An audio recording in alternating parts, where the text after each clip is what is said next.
बिस्मिल्लाहिर्रहमानिर्रहीम। अस्सलाम वालेकुम नाज़रीन, इब्राहिम रईसी की पैदाइश 14 दिसंबर 1960 को ईरान के मशहूर शहर मशहद में हुई। उनका खानदान काफी मजहबी था। इब्राहिम रईसी ने छोटी उम्र में मदरसे की पढ़ाई शुरू की और आगे जा करके लॉ की डिग्री हासिल की।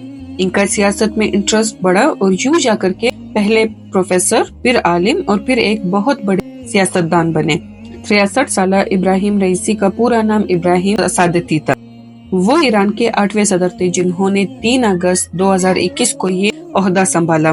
2019 से 2021 तक वो चीफ जस्टिस ऑफ ईरान भी रहे और इससे पहले भी उन्होंने कई सरकारी ओहदों में रहकर ईरान के लिए कई काम सर अंजाम दिए और ऐसे वो ईरान में काफी ताकतवर शख्स जाने जाते थे। इब्राहिम रईसी के वालिद एक बहुत बड़े आलिम थे और जब इब्राहिम रईसी 5 साल के थे तो उनके वालिद वफात पा गए। इनके सर पर मौजूद सिया अमामा शिया रवायत के मुताबिक इनके पैगंबर इस्लाम की आल होने की निशानदाही करता है।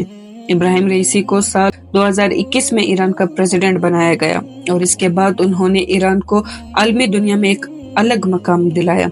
इंटरनेशनल लेवल पर दीन इस्लाम और कुरान पाक के हवाले से बात की और तौहीन रिसालत के हवाले से भी दुश्मनों को सरेआम ललकारते रहे। उन्होंने सऊदी अरबिया, चाइना और पाकिस्तान सबसे अच्छे ताल्लुकात बनाए और मुस्लिम इत्तेहाद के भी बहुत बड़े हामी थे। हाल ही में पाकिस्तान के दौरे पर जब वो आए तो उन्होंने पाकिस्तान के साथ बड़े बड़े मुआहदे भी किए और वो पाकिस्तान के अवाम से बात भी करना चाहते थे, लेकिन कुछ वजूहात की वजह से ऐसा ना हो सका। अब अगर बात करें इब्राहिम रईसी की औलाद के बारे में तो उनकी 2 बेटियां हैं जबकि उनका कोई भी बेटा नहीं है। इब्राहिम रईसी ईरान के प्रेसिडेंट हाउस में रहा करते थे जो एक बहुत बड़ा लग्जरी हाउस था और उसकी कीमत बिलियंस में है। इब्राहिम रईसी की अब अगर आमदनी और असासों की बात करें तो उन्हें आमदनी रियाल में मिलती। बाज़ ज़राए के मुताबिक इब्राहिम रईसी को महीने के 35 मिलियन रियाल मिला करती थी। 2024 रिपोर्ट के मुताबिक इब्राहिम रईसी की नेट वर्थ $30 बिलियन से ज्यादा है। इनको गाड़ियों का भी बहुत शौक था और उनके पास लग्जरियस कीमती फरारी कार है जिसकी मालियत 7 करोड़ से भी ज्यादा है। इसके अलावा इब्राहिम रईसी के पास अपना एक प्राइवेट हेलीकॉप्टर भी था जो कि अब क्रैश हो चुका है और ये वही हेलीकॉप्टर है जो कि हादसे का शिकार हुआ। इब्राहिम रईसी ने अपने दौरे हुकूमत में बड़े अच्छे काम भी किए।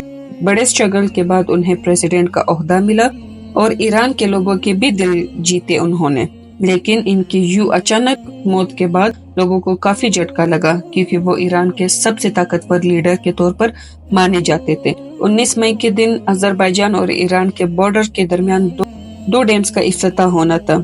इन डैम्स की वजह से ईरान और अजरबैजान के 40,000 लोग फायदा उठा सकते हैं। इसी इफ्तिताह के लिए ईरानी सदर अपने साथियों समेत अजरबैजान पहुंचे और इस प्रोग्राम के बाद इब्राहिम रईसी का हेलीकॉप्टर और उनके साथ 2 स्क्वाड हेलीकॉप्टर ईरान के लिए रवाना हुए, लेकिन ईरान सिर्फ 2 हेलीकॉप्टर्स पहुंचे। वापसी पे ईरानी सदर के हेलीकॉप्टर का राब्ता बाकी 2 हेलीकॉप्टर से टूट गया। ईरानी सदर के हेलीकॉप्टर के साथ क्या हुआ ये कोई नहीं जानता। इस हेलीकॉप्टर में ईरान के सदर के अलावा और भी बड़ी शख्सियत मौजूद थी जिनको ढूंढने के लिए रात गए ऑपरेशन शुरू किया गया और तुर्की के नाइट विजन हेलीकॉप्टर ने तबाहशुदा हेलीकॉप्टर का पता लगा लिया। जब सर्च टीम वहां पहुंची तो उन्होंने देखा कि पूरा मलबा राख का ढेर बन गया है।